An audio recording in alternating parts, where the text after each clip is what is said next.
വെടിനിർത്തലിനുള്ള ശ്രമങ്ങൾ നടക്കുന്നതിനിടെ വീണ്ടും ഗാസയിൽ ഇസ്രയേലിന്റെ കനത്ത ആക്രമണം.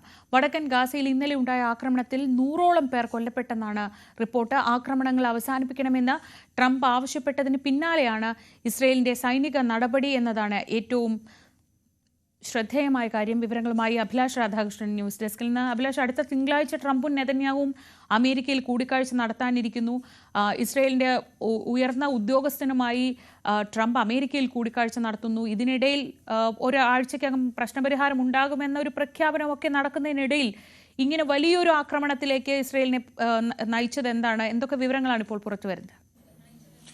ശ്രീജ, വെടിനിർത്തൽ നിലവിൽ വരുന്നതിന് മുമ്പ് ഹമാസിനെ പൂർണ്ണമായും അവസാനിപ്പിക്കണം എന്നുള്ളതാണ് നെതന്യാഹുവിൻ്റെ തീരുമാനം. അതനുസരിച്ചാണ് വെടിനിർത്തലിന് ചർച്ചകൾ കൂടുതലായി നടക്കുന്നതിനിടെ വീണ്ടും ആക്രമണങ്ങൾ കടുപ്പിക്കുന്നത്.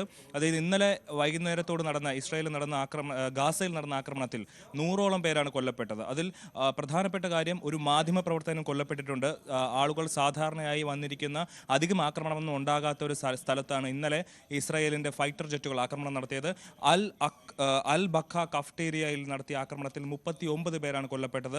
ഈ കൂട്ടത്തിലാണ് ഒരു മാധ്യമ പ്രവർത്തകൻ കൊല്ലപ്പെട്ടിരിക്കുന്നത്. അതേസമയം തന്നെ ഒരു സ്കൂളിലും ഈ അഭയാർത്ഥി ക്യാമ്പുകളിൽ കഴിയുന്ന ആൾക്കാർക്ക് ഭക്ഷണം കൊടുക്കാനുള്ള ഒരു ഭക്ഷണ വിതരണ കേന്ദ്രത്തിലും ആക്രമണം നടത്തി. അങ്ങനെ മൊത്തത്തിൽ 100ഓളം പേരാണ് അവിടെ കൊല്ലപ്പെട്ടത്. ഇനി വരും മണിക്കൂറുകളിൽ ഒരുപക്ഷെ മരിച്ചവരുടെ എണ്ണം കൂടാനുള്ള ഒരു സാധ്യത കാണുന്നുണ്ട്. അത്ര ഭീകരമായ ആക്രമണമാണ് ഇന്നലെ വൈകുന്നേരം നടത്തിയത്. അതുപോലെ തന്നെ കഴിഞ്ഞ ദിവസവും ഇതുപോലെ ആക്രമണം നടത്തി 72 പേരാണ് കൊല്ലപ്പെട്ടത്. കഴിഞ്ഞ 2 ദിവസത്തിനിടെ 200ഓളം പേരാണ് ഗാസയിൽ കൊല്ലപ്പെട്ടത്. കനത്ത ആക്രമണമാണ് ഇപ്പോൾ നടത്തിക്കൊണ്ടിരിക്കുന്നത്.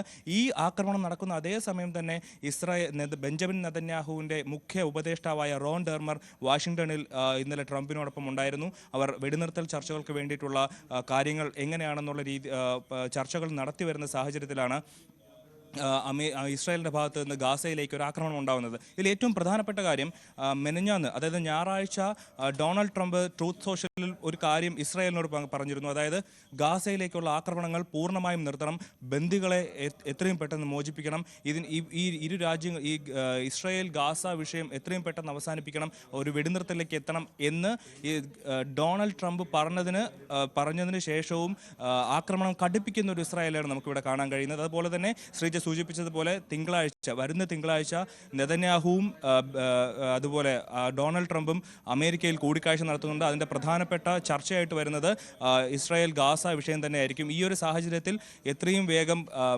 ബാക്കിയുള്ള ഹമാസിനെയും കൂടെ നശിപ്പിച്ച് ബന്ദികളെ അവർ തിരിച്ചു കൊണ്ടുപോകുന്ന, ഹമാസ് വിട്ടു നൽകുന്നതല്ല, ഹമാസ് പിടിച്ചുകൊണ്ട് പോയ ബന്ദികളെ അവർ രക്ഷിച്ചു കൊണ്ടുവരുന്ന രീതിയിലേക്ക് കാര്യങ്ങൾ എത്തിക്കാനാണ് ബെഞ്ചമിൻ നെതന്യാഹുവിൻ്റെ നീക്കം. അഭിലാഷാണ് വിവരങ്ങൾ നൽകിയത്. ഗാസയിൽ വലിയൊരു കൂട്ടക്കുരുതി തന്നെയാണ് ഇന്നലെയും നടന്നിട്ടുള്ളത്. സമാധാന ശ്രമങ്ങൾ നടക്കുന്നതിനിടെ, വെടിനിർത്തൽ ചർച്ചകൾ നടക്കുന്നതിനിടെയാണ് 100ഓളം പേർ കൊല്ലപ്പെട്ടതായുള്ള വിവരങ്ങൾ, ആക്രമണത്തിൽ കൊല്ലപ്പെട്ടതായുള്ള വിവരങ്ങൾ വരുന്നത്.